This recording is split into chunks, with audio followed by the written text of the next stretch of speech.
Igreja Presbiteriana Renovada. Programa Amanhecer com Cristo. Bom dia, Espírito Santo de Deus, seja bem-vindo entre nós. Bom dia, Espírito Santo de Deus, fique à vontade entre nós. Para renovar, para restaurar a minha alma. Bom dia, ouvintes da FM 103,5. Estamos aqui mais uma vez com o programa Amanhecer com Cristo. Eu sou o pastor Carvalho e para mim é um privilégio muito grande compartilhar a palavra do Senhor. Eu sei que esse programa tem sido canal de bênção na vida de muitas pessoas e eu louvo a Deus pela vida de você, meu irmão, minha irmã, que amanheceu, né, já disposto a ouvir a mensagem que o Senhor tem para o nosso coração. Você também está acompanhando pelo canal do YouTube. Eu louvo a Deus pela sua vida e eu sei que o Senhor está fazendo uma grande obra através das nossas vidas aqui nesse programa. E eu gostaria de te convidar para pedirmos a direção do Espírito Santo para essa manhã, para que o Espírito Santo tenha liberdade de agir no meu e no seu coração e trazer uma mensagem revelada do coração do Pai para a nossa vida. Amém? Vamos orar. Se você tiver em condições, você puder, feche seus olhos por um instante.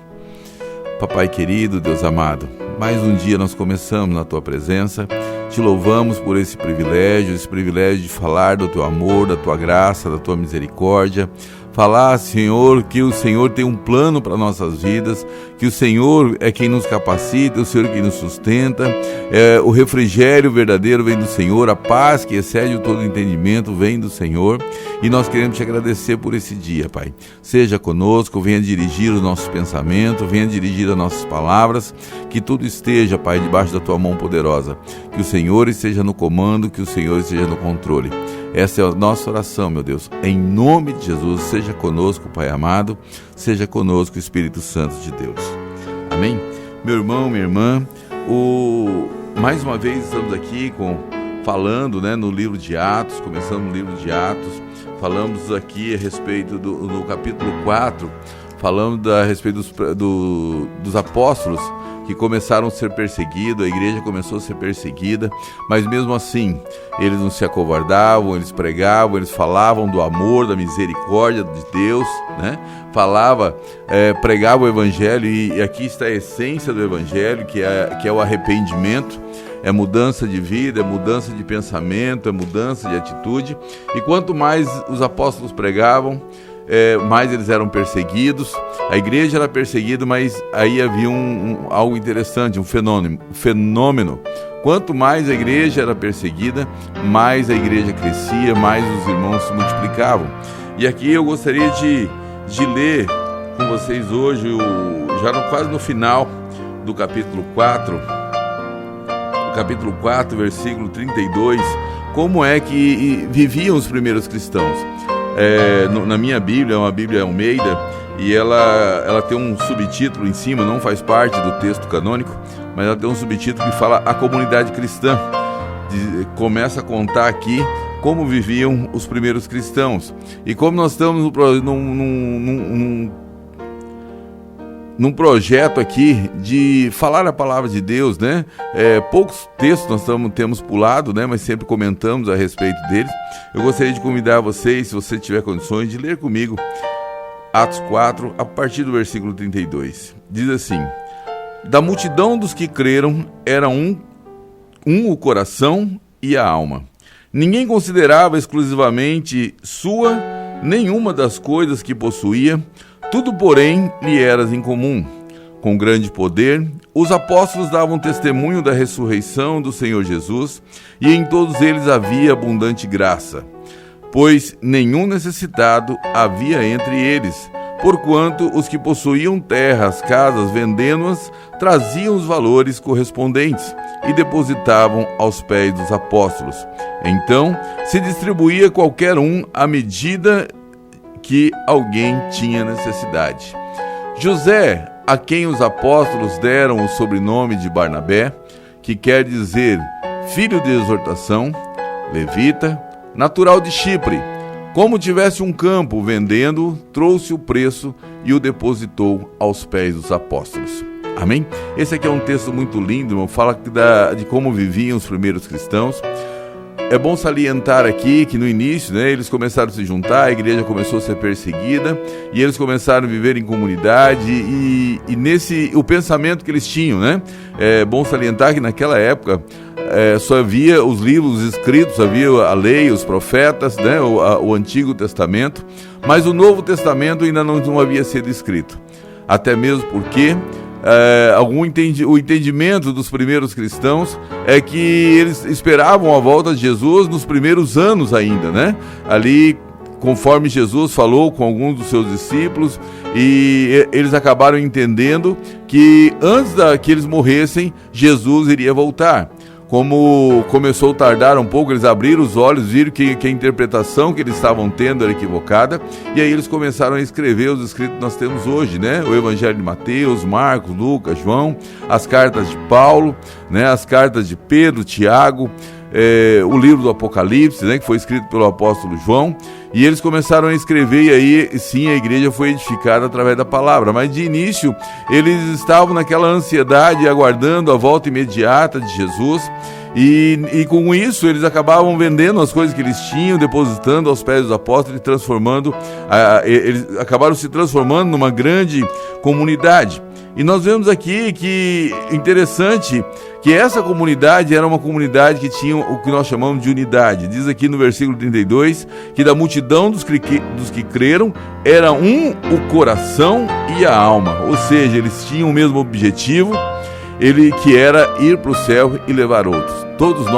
Todos eles tinham o mesmo objetivo, e esse é o objetivo da igreja hoje. Quando nós falamos de igreja cristã, as igrejas cristãs elas precisam ter o mesmo objetivo. E o objetivo da igreja não é talvez proporcionar uma vida confortável para os seus membros aqui na terra, mas é principalmente preparar aquele que crê no Senhor Jesus, preparar para ir morar no céu e levar junto com ele também uma multidão de gente, ou seja, pregar a palavra do Senhor. E aqui eles diziam que eles tinham um só coração, ou seja, eles tinham o mesmo sentimento, eles tinham os mesmos pensamentos, eles almejavam as mesmas coisas. E é tão difícil, meu irmão, minha irmã, quando nós vivemos em comunidade, e a nossa comunidade ela é facciosa, vamos dizer assim, cada um puxa para um lado. Até mesmo dentro das nossas próprias casas, muitas vezes quando nós paramos para ver, um puxa para um lado, outro puxa para o outro, um quer que alguma coisa seja de tal forma, outro quer que seja de outra, e aí é complicado, irmão, porque aí nós não conseguimos ter unidade. Muitas vezes até dificulta até mesmo a comunhão, mas os primeiros discípulos, eles tinham isso no coração, e é isso que nós precisamos buscar nas nossas vidas hoje. Dentro das igrejas a que nós pertencemos, nós precisamos buscar a unidade, ter um só coração, ter um só pensamento, né? Deus prepara ali, nós falamos que na igreja tem um pastor, que é o anjo da igreja. Cada membro da sua igreja, ele precisa estar ali com um só coração, com o seu pastor, buscando a revelação que o Senhor tem para a igreja, para todos aqueles que pertencem àquela comunidade. E aí diz aqui que em todos eles havia abundante graça, né? E todos eles eram cheios da presença de Deus, todos eles eram cheios da presença do Espírito Santo. Graça, irmão, é algo que vem de Deus. Graça é favor imerecido, graça é alegria, graça é paz de espírito, e havia no coração deles, e lembrando, né, que eles viviam sendo perseguidos. E hoje, meu irmão, minha irmã, nós precisamos crer nisso também. A graça de Deus ela é derramada sobre nós, e a graça, a paz que excede todo entendimento, não depende das nossas situações materiais, não depende da nossa condição financeira, mas ela é basicamente firmada na comunhão com Cristo, ela é baseada na nossa fé, é baseada na nossa esperança, é baseado naquilo que nós cremos, não naquilo que nós vemos, mas principalmente naquilo que nós cremos, nós esperamos. E diz aqui que não havia nenhum necessitado, porque a igreja ela acabava atendendo, fazendo esse lado social, um atendendo o outro, um abraçando o outro, não deixava eles caírem pelos cantos, né? Mas eles permaneciam firmes, eles permaneciam fortalecidos e fortalecendo uns aos outros. E aqui nós vemos um relato a partir do versículo 36 a respeito de um homem chamado José, que tinha sobrenome Barnabé. E esse homem, ele vendeu uma propriedade. que é um exemplo muito lindo, que nós queremos trazer uma lição para a nossa vida hoje. Ele vendeu o que ele tinha e veio e depositou aos pés dos apóstolos, né? Barnabé, ele foi um homem que ele se entregou por inteiro, ele entregou tudo que tinha, ele depositou aos pés do apóstolo, dentro daquela visão que nós falamos, né? Que eles já estavam aguardando a volta iminente de Jesus para aqueles dias. Então ele vendeu o que tinha, colocou aos pés dos apóstolos, compartilhou com os seus irmãos. Mas o que é interessante na vida de Barnabé, porque ele se entregou por inteiro, ele entregou a sua vida e entregou tudo que tinha nas mãos do Senhor. E aqui, quando eu li essa passagem há tempos atrás, eu me lembrava de uma história de um homem que ele chegou em uma igreja. E ele chegou numa igreja e ele havia sofrido um acidente e ele teve as pernas amputadas, ele teve da cintura para as pernas, estava só metade do corpo.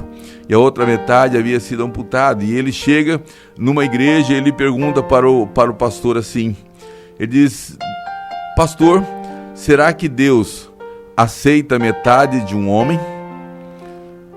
Aí o pastor, muito cheio do Espírito Santo, né? Orou, pensou ali, sendo dirigido pelo Espírito Santo, respondeu para aquele homem: Deus aceita a metade de um homem que se entrega por inteiro, mas Deus não aceita um homem inteiro que se entregue pela metade. E isso é uma verdade, meu irmão, minha irmã. Quando nós entregamos a nossa vida para Jesus, nós entregamos ela sem reserva. Nós entregamos a nossa vida por inteiro, tudo que nós temos passa a ser dele, tudo que nós possuímos passa a ser de Jesus. Não que hoje, nos dias de hoje, nós vamos literalmente vender e colocar aos pés do apóstolo. Mas eu até trouxe uma historinha aqui que ilustra bem essa situação de você se entregar para Jesus, de você entregar o que você tem, aquilo que é seu, aos pés do Senhor nos dias de hoje. Eu vou contar uma historinha aqui, muito interessante, dizendo que de um negociante e que Jesus é uma pedra preciosa. Viver com Jesus é algo muito precioso, né? Então, quando um homem encontra Jesus, ele é capaz de dar tudo que tem por ele. Quando você verdadeiramente se converte, você entrega a sua vida para Jesus, porque Jesus traz felicidade, saúde, segurança e principalmente a eternidade. O homem que recebe essa palavra, ele fica maravilhado diante dessa maravilha que é Jesus. E aqui vamos fazer uma parábola dizendo que esse homem ele quer comprar essa vida, né? E ele pergunta para esse que está negociando: quanto custa? Quanto custa essa maravilha que é a vida com Jesus? E o vendedor diz: é muito caro, caro demais. Mas ele insiste: quanto é? Bem, o preço é altíssimo. Mas aí ele pergunta: mas será que eu posso comprá-la? E o vendedor diz: claro, qualquer um pode comprar. Mas o senhor disse que é muito caro. Quanto que é? Custa tudo que tem, nem mais, nem menos, de modo que qualquer um pode comprá-la. Mas custa tudo que você tem. E aquele homem decide no seu coração: vou comprá-la. E o que é que você tem? Diz o vendedor: vamos colocar por escrito aqui. E ele pensa nos seus pertences e diz: olha, eu tenho R$2.000 no banco. Muito bem, vamos fazer uma listinha aqui. R$2.000. O que mais você tem? Ah, não tenho mais nada. Isso aqui é tudo que eu tenho. Você não tem mais nada? Bem, tem uns quebradinhos aqui na carteira. Mas quanto? Deixa eu ver aqui quanto você tem. Aí 10, 20, 30. Ah, você tem mais R$37. Ótimo. Mas o que mais você tem? Agora não tem mais nada, isso é tudo. Mas onde você mora? Pergunta o vendedor. Moro na minha casa. Então vai à sua casa também. Vamos colocar aqui a sua casa no pacote. E eu vou ter que morar na garagem? Ah, então além da casa você tem uma garagem.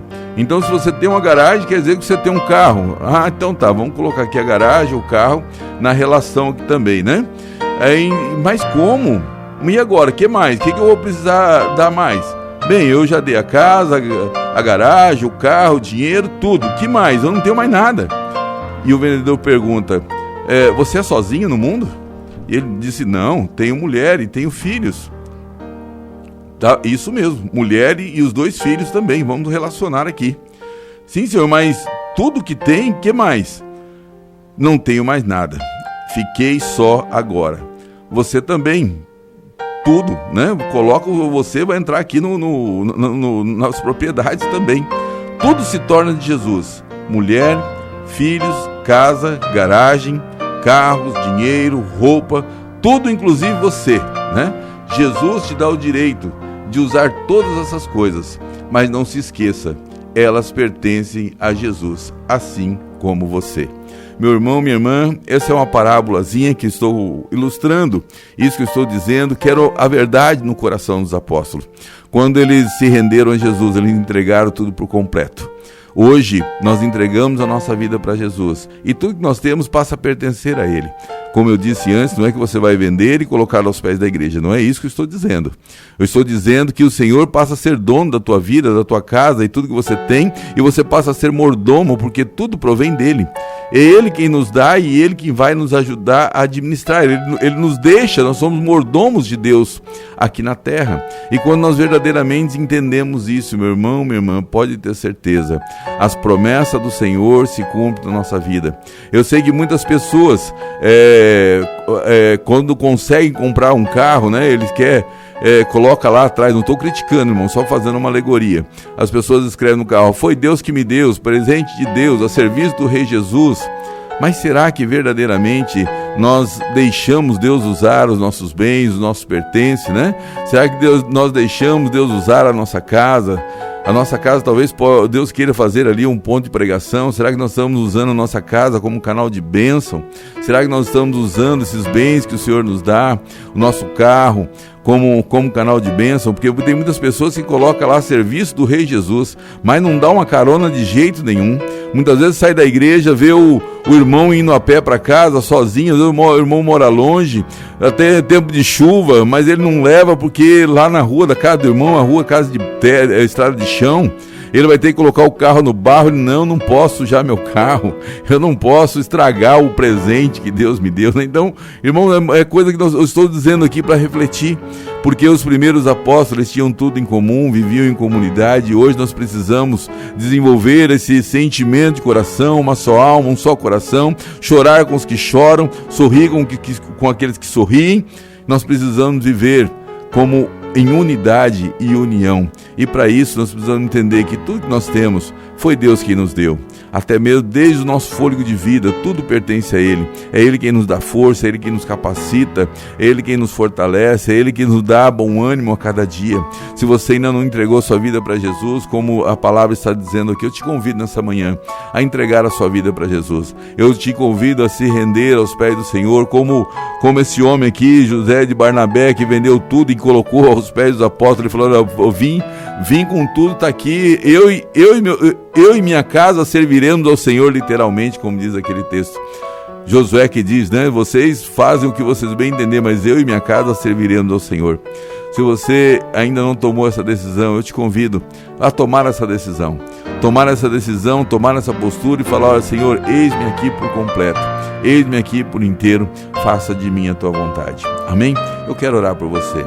Pai, em nome de Jesus, eu quero encerrar esse programa hoje, te louvando, te bendizendo por tudo que o Senhor tem feito, pelas tuas maravilhas, pelas tuas misericórdias.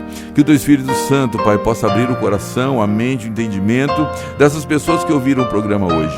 Que eles possam se entregar por completo à tua presença, que eles venham se render, Pai, verdadeiramente, Pai, e que tudo que nós somos, tudo que nós temos, nós queremos depositar aos teus pés e dizer: Senhor, seja o dono da minha vida, direcione o meu caminhar, usa-me, Senhor, da maneira que o Senhor quiser.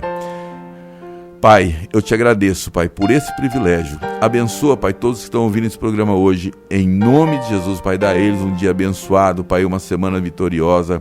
Amém e amém, Senhor.